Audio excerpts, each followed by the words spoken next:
All right. Let's see here. Hello, friends. Who's here with me?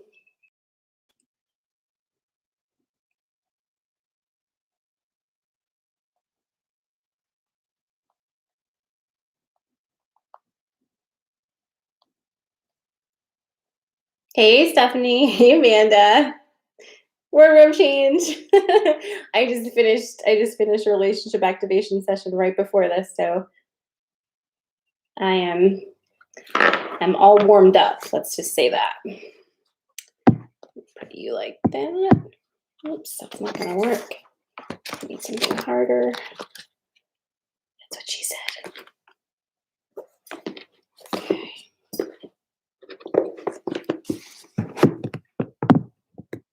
All right.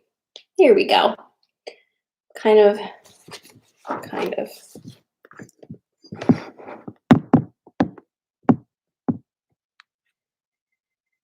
All right. Here I am. Hi, Jean. Amanda, how's the relationship activation going? I'm having fun. Okay. Let me grab my buddy here.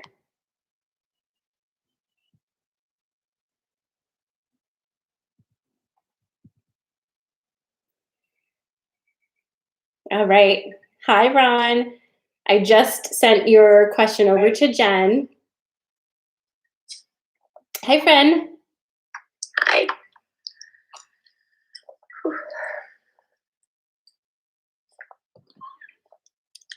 One from each side. I have a non-booze hydration drink, and then I've got a Negroni over here. Seems right. How fast can Sarah make a cocktail? Very fast. All right. Yeah. I mean, how badly do I need somebody to help me do my scheduling better? So bad. But I'm actually okay with it because I'm really warmed up. So, we'll see how we feel about it.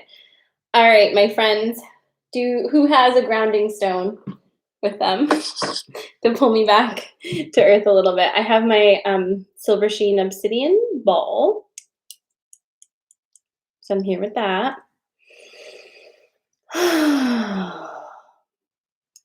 Hi, Randy.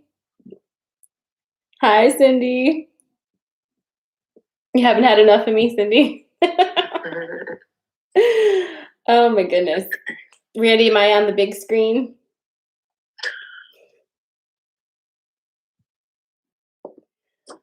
All right. So if you have any questions for the PC, just go ahead and ask them at any time.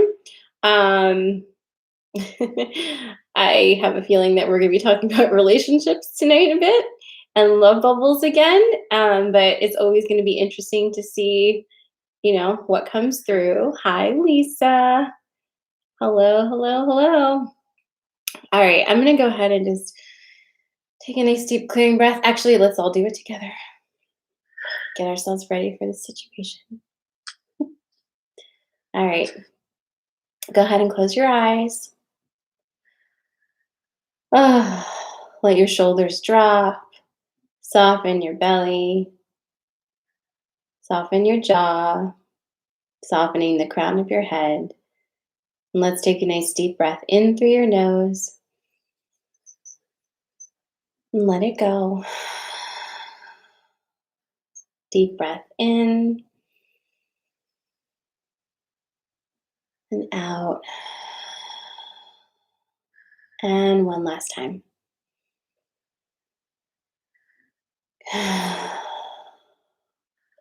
Thank you, friends. Hello, Green Panther. All right.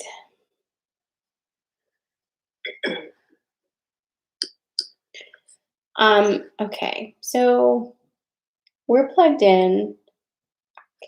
There is a hi, Dragon. There's a being here as well that is not Andromedan. Their name is Arcurio. So, hello. Welcome to my party.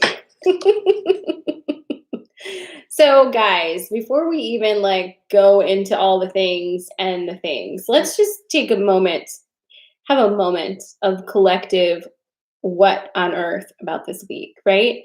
It has been a lot. Oh my goodness. When we had the moon call on Saturday, and I said to you guys, "Ooh, what are you lying to yourselves about?" I did not plan that, by the way. And I was just as shocked about it as you were that that was the game we were playing. But that whole concept has kind of ruled the week, hasn't it? Where have you not been honest and watch the universe completely uncover it so you can look at it and play with it? It's been a real interesting week. As we've moved toward the end of the week, it feels to me like the energy's gotten progressively heavier and weirder. So it'll be interesting to see this weekend, because this weekend is actually Beltane, which I still can't believe it's going to be May, right? Are you okay? I'm fine. I'm just going to kick Dragon out of the room. Oh, okay.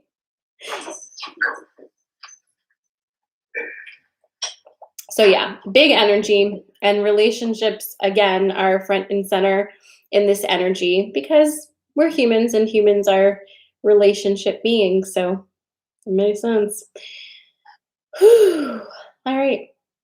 Okay, so I'm plugged in, Jen. Do you have something that you want to ask?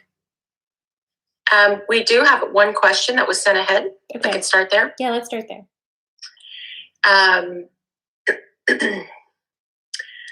I'll just read it because I'm trying to reprogram it in my head, and that's not working. I think that the PC and other beings have been stepping in to assist to finally end the programming and frequency war, essentially causing human mind enslavement on Earth. Can they elaborate if they are or can assist, as we need all the help that we can get? Will you read that one more time? Yes. The PC and other beings or entities have been stepping in to assist to finally end the programming and frequency war, essentially causing human mind enslavement on Earth. Can they elaborate if they are helping with this or if they can assist?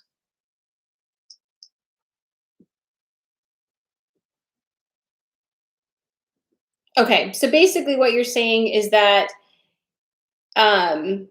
there are beings and entities that have been stepping in to end this programming and the frequency war, which has been causing human mind enslavement.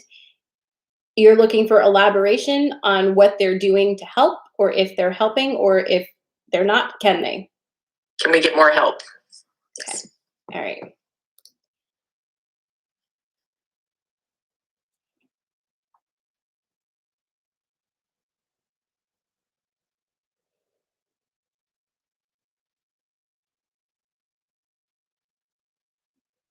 Hello.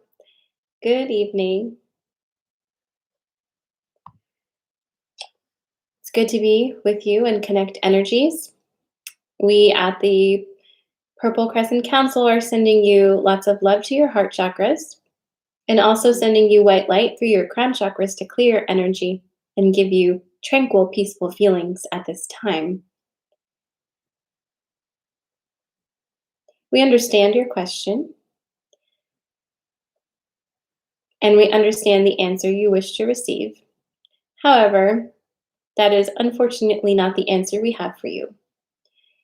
As always, our answers to these broad questions are going to be as follows. You must look within and do your own work and healing. Mind enslavement is not a term that we would use necessarily to describe what has been happening. However, it fits in some aspects. You are beginning to unplug from your matrix. You're beginning to understand concepts that you were not understanding before. But the only way to fully deprogram, as it were, from mind enslavement is to regain a sense of your own self and to heal what needs healed in your own energetic field individually. Humans have most recently attempted to solve all problems by looking at the broader solutions.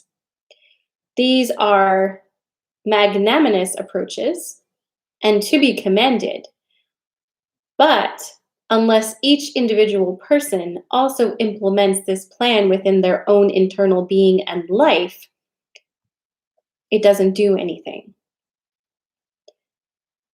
That is why we have implemented strategy to assist you in your personal transformations and ascension. Because if you are not doing this work, we cannot do our larger, broader work.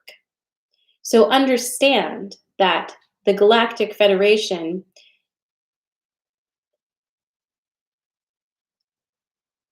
and the Solaris Federation are working with the broad plan. As humans, you must work on the internal individual plans. That will assist us. That will allow us to do what we need to do and facilitate more rapid change on your planet. Does this resonate with you?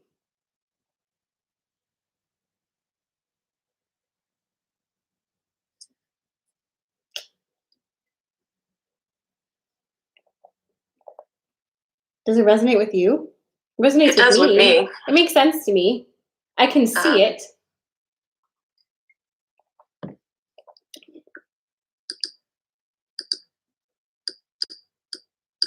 Hey, Claudia. Okay, so this, what did I say? Solaris Federation? Yep, Solaris. All right, well, that's a new one. Okay, well, anyway, if that makes sense, Ron, let us know. And if you have any follow-up questions to that, also let us know. Okay.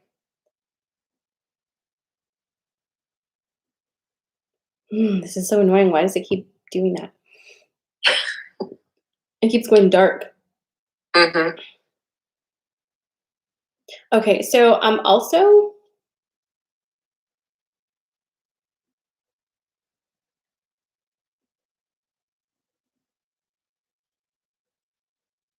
okay, so they're saying that basically the looking outside of self is delaying the ascension process. So it's really important to pull it back in and see how you can make shifts and changes in your personal life.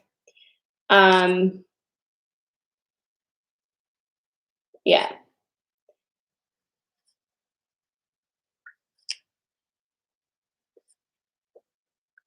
And not to be afraid of what is coming in your lives as far as a disconnection from convention and societal norms and expectations. In order to understand where to go next, you don't need to use your mind necessarily. You need to use your feelings. There's a reason why emotions have been so denigrated in your society. There is a reason why connection is withheld, why the feminine natures have been repressed. There is a reason why the stories that we build around us and within us are very constricting and rigid and have a very linear focus and are very much entrenched in the idea of good versus bad. These things keep us very busy in this space, trying to figure out what the best way to be is in order to reach the other side, in order to reach some level of happiness and acceptance. When you begin to understand that it is the very opposite that you have been seeking, it is that which you have been running away from, which is what you truly desire. And instead of running away from it and hiding it and repressing it and what is this? Protesting against it, embracing it. And once you embrace that, you realize that there is no good or bad because you are human beings having experiences, and each experience adds to the collective greater good. So moving from that space of trying to be good, trying to atone, trying to figure everything out, it's not necessary anymore. So asking yourself on a fairly frequent basis, what makes you feel good?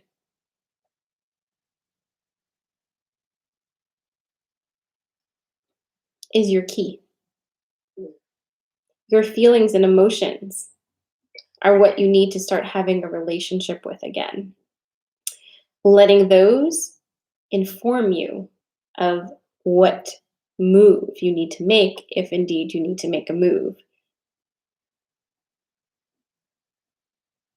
Allowing yourself freedom of expression and allowing others freedom of expression. And really doing the deep dives into the self to learn what is in there. Each of you have, what is this? Okay, they're showing me something that looks like a walnut. It has like a burled outside, like a shell. And they're showing each, is this the pineal gland? It's a pineal gland. Yeah, it looks similar to that. It's a pineal gland. They're showing the pineal gland. Okay. So they were gonna like take me down a road. I'm like, I know what that is. The pineal gland. So each of us have the pineal gland, and this is interesting. Okay, so you know how we've been told that like the fluoride calcifies the pineal gland, like all these things, yada yada yada, all the things we can do, and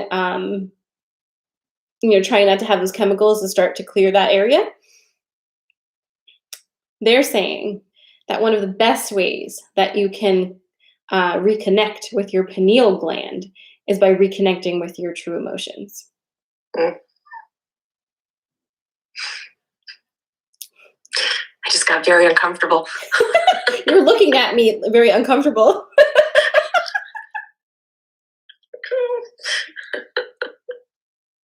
What's happening?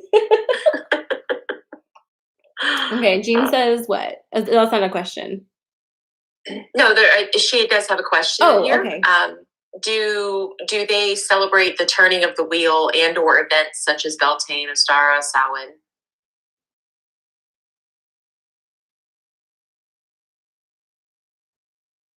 So they do not have exactly our traditions, but indeed they do celebrate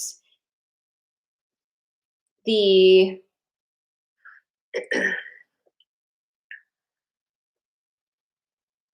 energetic shifts of their planet. They don't have the same. Okay, so basically what they're showing me is like, oh, I'm holding a sphere. So basically what they're showing me is if you imagine like how planet Earth is and how we populate all sides of the globe. So that like when it's in Australia, you're here in the southern hemisphere, and then you have the northern hemisphere, and so things flip. On their planet, They all only occupy one hemisphere. Interesting. Trying to make sure I'm understanding this correctly. So they only so because of that, because of the fact that that all what they're going to call humanoid sentient life Mhm. occupies one zone, so to speak, they don't experience the same kind of shifts that we experience. I'm not sure how that makes sense, but that's what they're saying. The vast majority of their planet is ocean. Wait, hold on. Okay, they're correcting me. I got it a little bit wrong. Okay, so what they're saying is they all occupy a land mass, and most of their planet is ocean. This land mass is unanchored and it moves. So as their planet rotates, as all planets do, their land mass also rotates or shifts. So they don't experience the same changes as drastically. Does that make sense? Mm-hmm. I mean, yes and no. Yeah. Surprising. Uh-huh. So basically, where we have like such marked seasons in different places, again, they don't. So their climate is more like they stay in a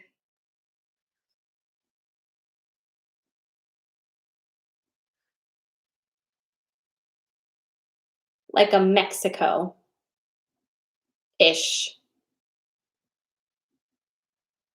They're saying like jungle Mexico. Did you mean to say Mexico to me? They're like, yeah, whatever. Basically, a hot climate. A hot climate, but that has sufficient moisture to really allow for fertile plant life. So jungle-ish, but warm. And again, the landmass moves like this as the planet rotates. So it actually stays in the same similar contact with their sun all year round. Did I even answer Jean's question? She asked if they celebrated stuff, right? Yes, they just went into science description with it, so it's fine. Okay. So, think if not, she'll let us know. Ron is asking, what type of dwelling and homes do they live in? So depending on what they're going to call it, their emotional calling is, they will migrate towards different areas. And in those areas are different types of dwellings. For example, the Purple Crescent Council meets in an actual, what looks to me like a palace type of structure that's built into a mountain. The reason for this is that for doing work of connecting at a planet, they use the mountain ridges to channel the energy up. So if an Andromedan is a channeler, we'll just call it a channeler, they will gravitate towards dwelling structures that reach up. Mm-hmm. There are some on their planet that are the opposite of channelers, and they are planet, what's the word? Like keepers, let's say. They love into the planet. So they live low to the ground. And they like to live in more of a valley, and their dwellings will be more close to the ground. Sometimes they decide to have their dwellings like in the ground, like they go down, because they like to be in really deep contact with the planet itself and all of its elements. So they're down in there a lot. They like to be in there. And then, so those are two different callings, emotional callings. And then in between there's many different variations, but a general population lives in, they look like, they honestly look like yurt type of things, but more modern. Okay. They're very organically shaped. Hmm. So they're not just like one circle. They move in an organic structure, and some are big, some are small. Um, Everything is really um, well executed. It looks like you wouldn't be like, oh, what a primitive civilization. This looks like way more advanced than us, but in a way that is working with their environment.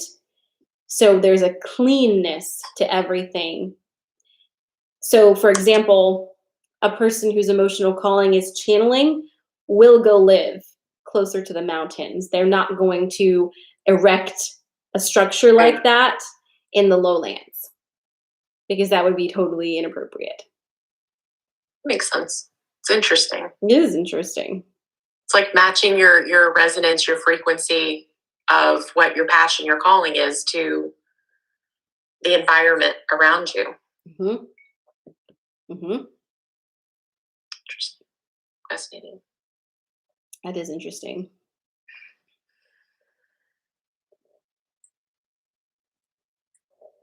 We do not have any questions on YouTube. Okay. Well, if you guys have any questions, feel free to pop them in. Nothing else yet here. We're caught up there. Could they give us a little bit more information on the Solaris Foundation or Federation?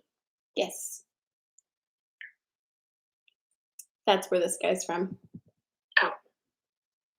Arcurio. Mm-hmm.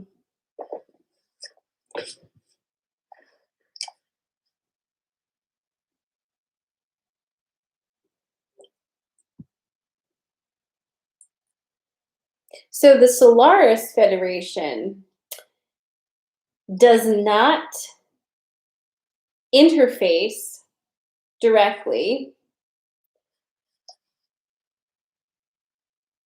with human government agencies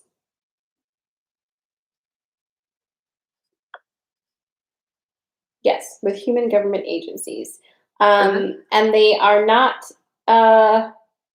they don't usually do this either, he's saying.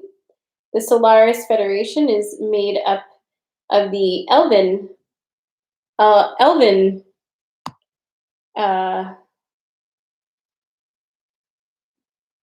planets.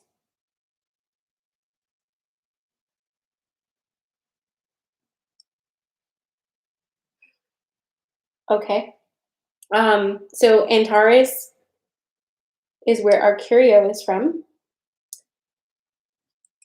So this is entities or beings on the Solaris Federation.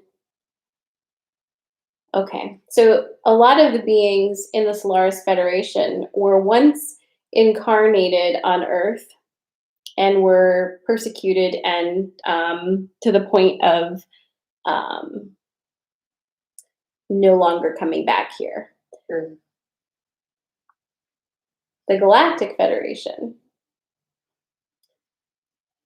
reached out to these outlying planets that had no interest in Earth anymore and convinced them to create an alliance called the Solaris Federation that would assist in the ascension of planets, so it's not just this one, that were ready to alchemize.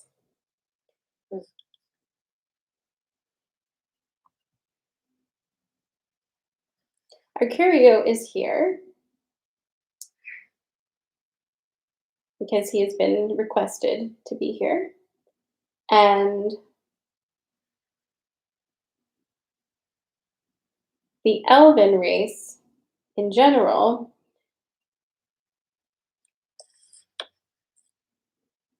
is feeling more compassionate and interested in us. So look for the Solaris Federation to begin interfacing more, generally speaking, because they are ready to do so at this time. However, they will not be interfacing with government agencies. I don't know why we care about that. I do. Oh, why? Well, my assumption here would be because the Galactic Federation has been noted periodically documented in U.S. government documents of working together since like 40s and 50s. Oh. That, again, it's just an assumption that there's been connection there of previously. And I could be totally wrong, but Yes, he says yes. He just wants to make sure we know that. He's not. They're not interested in doing that. They're interested in connecting directly with people that are not.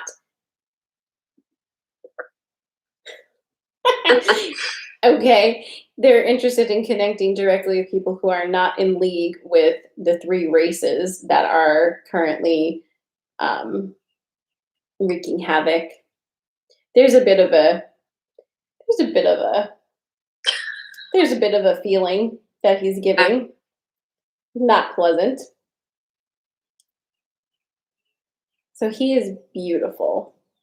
I'm going to describe him for you because you see me leaning back because he's like the way that he's communicating is through here, and when I lean forward like this, I lose it a little bit. But he has got this shimmery, like luminescent type of skin. It's a little bit silvery. His ears are not pointy. They're actually small, like a little small and curved, like little shells. And he's got beautiful, like cat-like dark eyes and lightly defined brow and a very aquiline type of regal looking nose and kind of a square jaw bone structure. Just really lovely and like long hair, and his hair is he loves his hair, and his hair is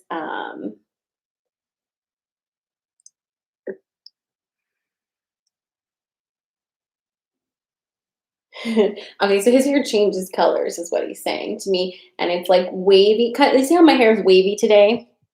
So imagine like waves like this, but there's like strands of like luminescent color that go through it, and they change depending on his mood. He's got mood hair? He's got That's mood great. hair. And he would like you to know that he can control it. That it's what? He can control it. Oh, fabulous.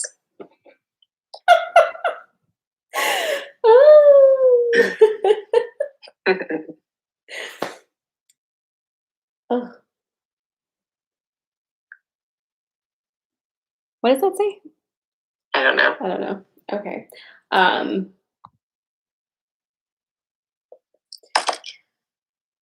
Arlene says, want mood hair. Does anybody have any questions for our curious? He'll do his best, he says. He's not, he hasn't done a lot of these yet, he said. Well, we're very honored that you're first.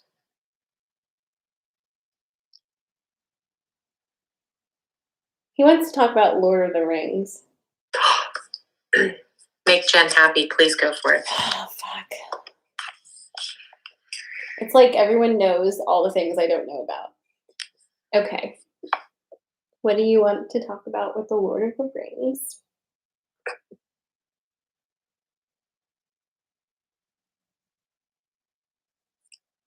Okay, so there is a character in the Lord of the Rings who is the father of the Liv Tyler character, Uh-huh. and that being exists. His name is Antimony, and he's very important in elven culture.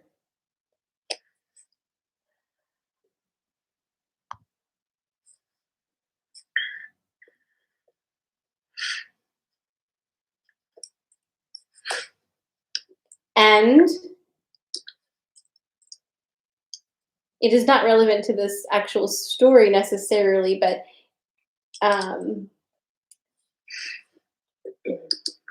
it was a channeling from Antimony to Tolkien. Uh-huh. To Tolkien. So Antimony is the one who facilitated the channel of the Lord of the Rings um, thing to Tolkien. That's fascinating. Thank you.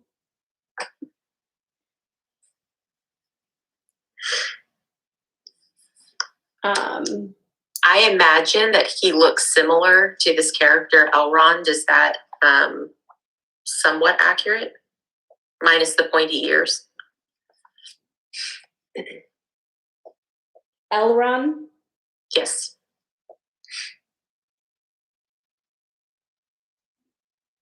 The one that would look like Antimony or be based off of Antimony.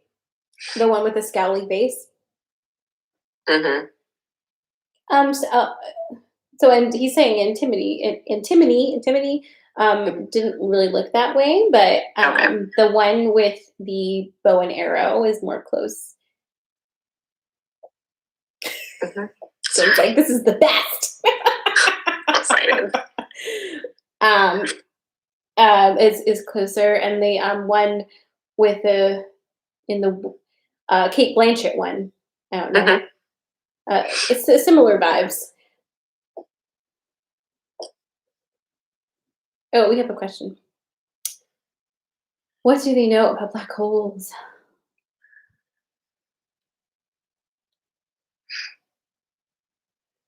Okay. You want to ask Ron's first, and then I'll do that one. Yes, Ron is asking how we can help our Curio achieve his goals. He doesn't imagine that. He doesn't imagine that we have that capability. But he's feeling us out. Okay. He's connecting in. He's learning. He's reporting back to the Solaris Federation. He's working closely with the Purple Crescent at this time, which is why they pulled him in on this project. And he's seeing how he feels. So it's important to note what he's saying is that the elven races are very, trying to find a good word for this. They hold a grudge. And they don't trust easily.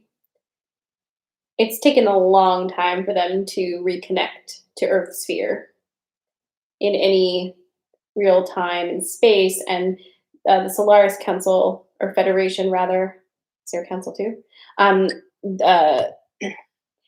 It took a lot of convincing over a long period of time for them to become involved. But the fact of the matter is once the elven races become involved, things do speed up. Because they are actually very close in DNA structure to us, actually closer to the closer than the Andromedans, and they are able to, because they used to live here. Actually, they have a relationship with this planet that can greatly accelerate her healing and her ascension. So this is actually a really good sign that Arcurius is here today, because it means we've been doing our work. Because if the elven races are ready to actually make contact, it means they're ready to start really doing some assisting with ascension work. So that's good. That's exciting. That is exciting. It's so not what I expected, but it's also very interesting. Um, about the black holes. Black holes are used for many purposes.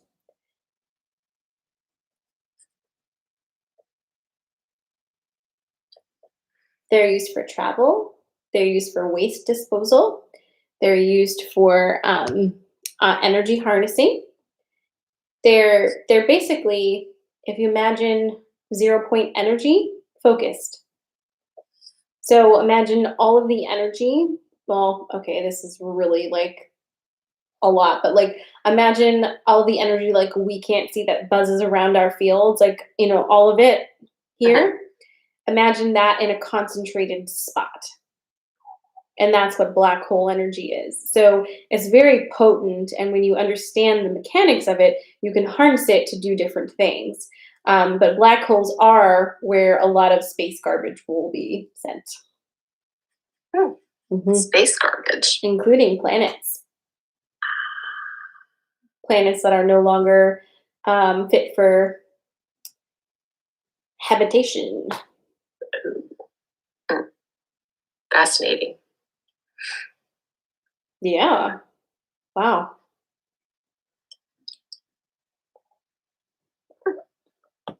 I've noticed a trend though, and that trend is stop asking how you can help us and please help yourself. Oh. What do you mean by UK, Arlene? Hi, Maya.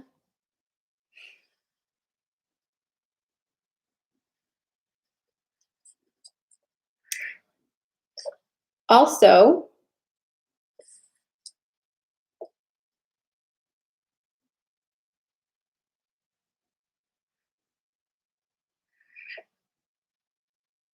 it's it's more rare now, but there are latent DNA strands in certain races that still have elven blood. Hmm.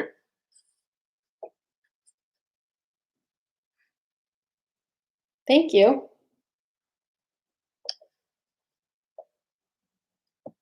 It's fascinating. Okay, they want to talk about Cleopatra now. Oh.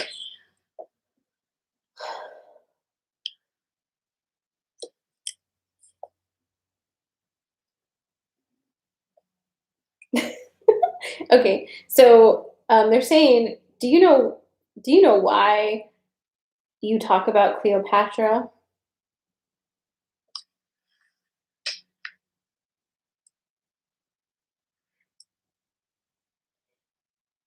I'm just gonna say this is just so weird, but they're saying that basically Cleopatra was a hybrid being who had wings. Yep, she had wings, and they were colorful wings. Um, you'll find Cleopatra's wings depicted on many works of ancient Egyptian art and jewelry. Many of the necklaces, like thick collar necklaces, were based off of or inspired from her wings. Okay. Um, no, the reason that they're telling us this, because I'm like, okay, thank you, is because looking at the beings who have made it through history as important figures, historical figures. It's because most of them were otherworldly beings. They weren't just humans. They were either a mix of specific races, or they were straight up not human at all. Um, and there was a time, we would call it, when gods walked. And it wasn't gods walking, it was simply different races of beings that were on Earth at the same time. Um, and Cleopatra was one of them. Uh, she assisted. Um, she was a creature very interested in human diplomacy and government and law. She was very interested in that, and even loved the. She loved the game of war and conquest, and she a lot of. Okay, so he's oh, this is messing my brain up. Machiavelli, the prince, is actually based off of um, writings from Cleopatra that were lost in a library that was burned down. So many works were lost in that library that was burned down. A lot from her, a lot from different beings at that time. It was a huge wealth of information that was purposely destroyed so that that knowledge could not be continued. Machiavelli channeled that, but it had existed before Cleopatra actually pretty much wrote down the whole thing, and it was in that library. So I had the thought, and so did Arlene. Normally we see those pictures and we say that this is Isis with the colorful wings. Mm-hmm. Would this be what we're talking about then? Yeah. Absolutely. Arlene's also asking, since we're talking about ancient Egypt, what is the significance of the Eye of Horus? Whenever you talk about an eye, it is in reference to a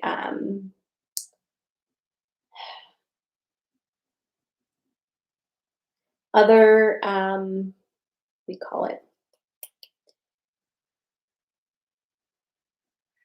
like another galaxy, another realm. Okay.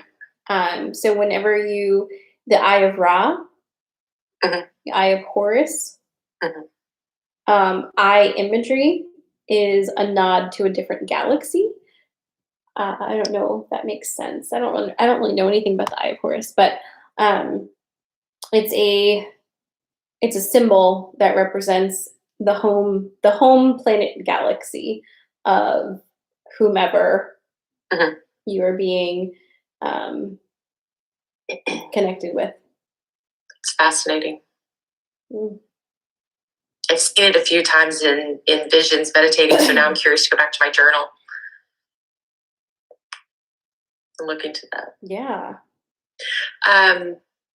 So referencing the library that burned down, assumption here is we're talking about Alexandria. Mm-hmm. And if that's accurate, do they know who, or could they tell us who destroyed it or is part of taking that library down? Yes. It's not to cast blame necessarily, but when the races that wish to experiment, so to speak, with the human race, it was essential to destroy all connection off planet, basically. Mm. So it was, one of three races that did that.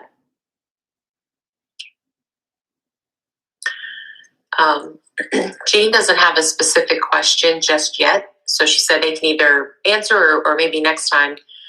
She's been doing some research into ancestral DNA, genetics, gene keys, our cosmic makeup.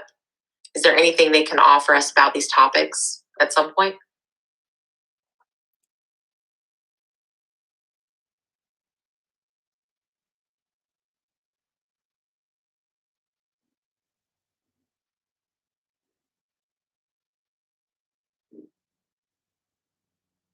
We'll save that for next time. It's a bigger one.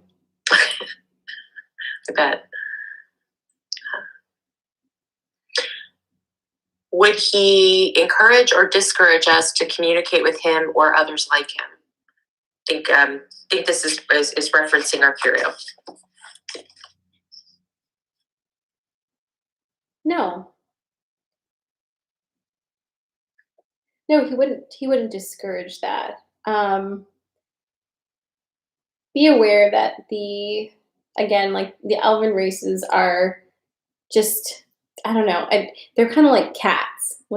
That's the best way to put it at this point. So you can't call them. So like a cat. Um, yeah. So like you will have to establish a rapport, a relationship of some sort, um, and create an environment conducive to connecting. But it's like you can't just like. I mean, I don't know, but from what he's saying, like they're not going to come when called necessarily unless they feel like it. Mhm. And that's not to, they are, they're not rude per se. It's just like they're skittish with us, not fully trusting at this time. The reason that he's here again is because of the Purple Crescent Council and a few other things that I won't get into right now.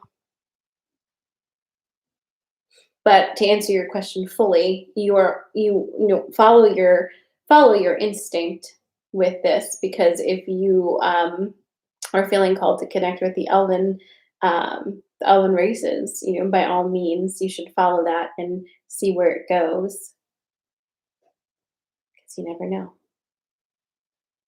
It's very interesting. Mhm. Lisa, when you say did that carry over to next generations, what was that in reference to? I think I didn't see that one. Like, are you talking about the wings?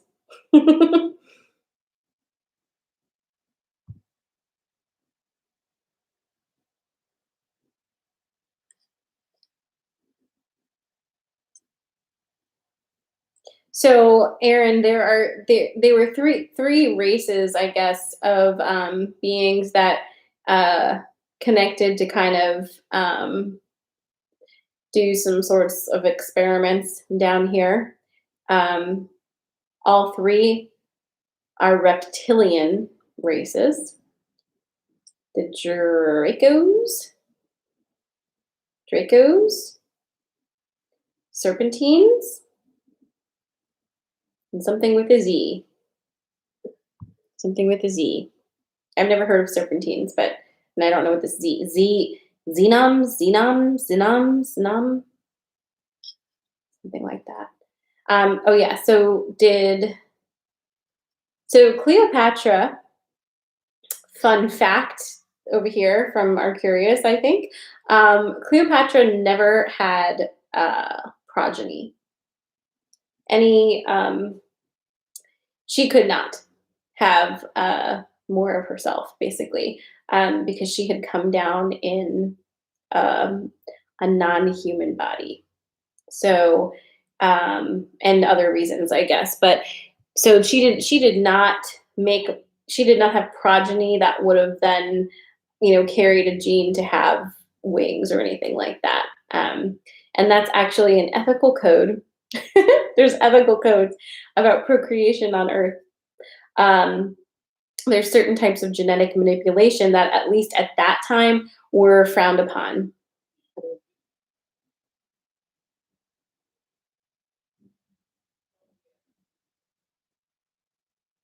That's good. I think we're caught up on questions. And it's coming up on the end of the hour, so. Yeah, wow, that's so interesting. Are curious, do you have anything else that you want to say? And maybe does the Purple Crescent have anything that they want to say, to kind of wrap up our little history lesson? Arcurious is saying that okay, so Arcurious likes to tell stories about history. He likes telling about history. That's what he likes. Um, and so if we are interested, he's going to begin channeling channeling to me, whatever. He's going to begin communicating some stories, if we're interested in hearing them. Yes. And he would like to tell stories of Atlantis, and he would like to tell stories of Lemuria, and he would like to tell stories of the unclaimed kingdoms of the Africa continent. So that's a big 10-4 to that one. I think everyone's interested. Very. So yes, you are welcome to come back and do that.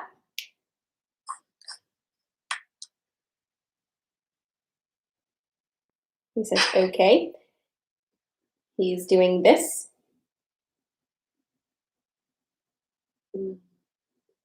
And he's piecing out. Purple Crescent.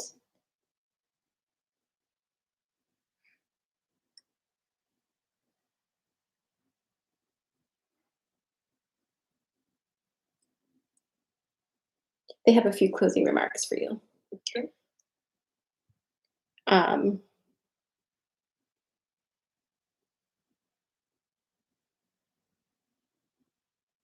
Things are about to get ever more interesting on planet Earth. We are reminding you to listen to your intuition and hearts and not to act from a fear emotion. Acting from a fear emotion will create more panic and fear.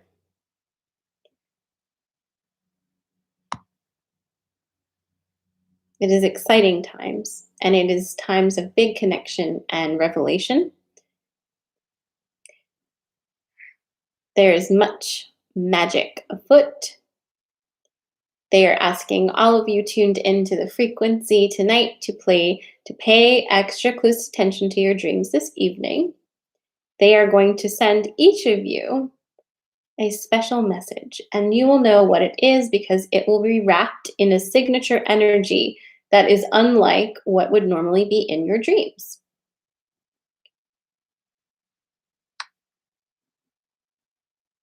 They hope you enjoy it.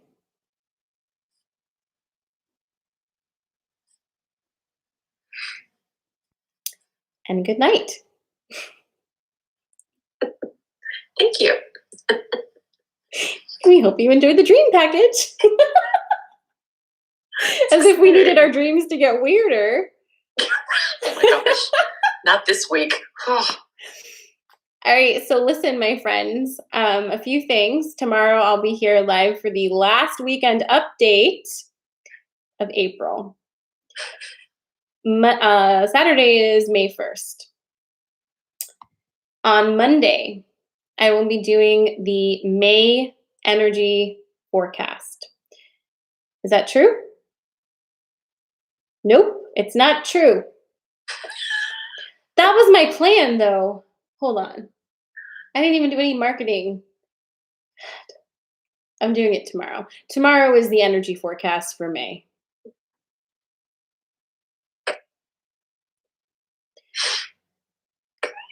And since that's the case, what I'm going to do, guys, is I'm going to do the energy forecast just like this because I need it to be on YouTube as well. So energy forecast tomorrow is going to be on YouTube live. I will post a link and text it to you, and will also be on Instagram live because I need to do that. I can't even with this right now. It's like not annoying, but it's also like really because I was planning to do it on Monday. Okay, so that's happening tomorrow morning. If you are not getting text messages from me, you can text Amala to 474747, and I text you before I like basically do anything, so you'll get that. Okay, so I'll see you in the morning. I hope you have good dreams. I honestly can't wait to hear what your dream packages are. So please come back in the morning and let's all say what our dream packages are. Yay! I'm excited. Oh man, love you guys. Thank you so much for joining tonight. As always, just like as a side note, if you want to help me in my life, the biggest and bestest thing that you can do is to follow my stuff like YouTube and all of that, and to share whatever resonates with you on your pages or with your friends or anything like that. That makes a huge impact for me to kind of get into more places on the social media sphere. So if you want to do me a solid, that would be amazing. I love you. Have a great night. And I'll see you first thing in the morning for more. Thank you, Jen. Bye.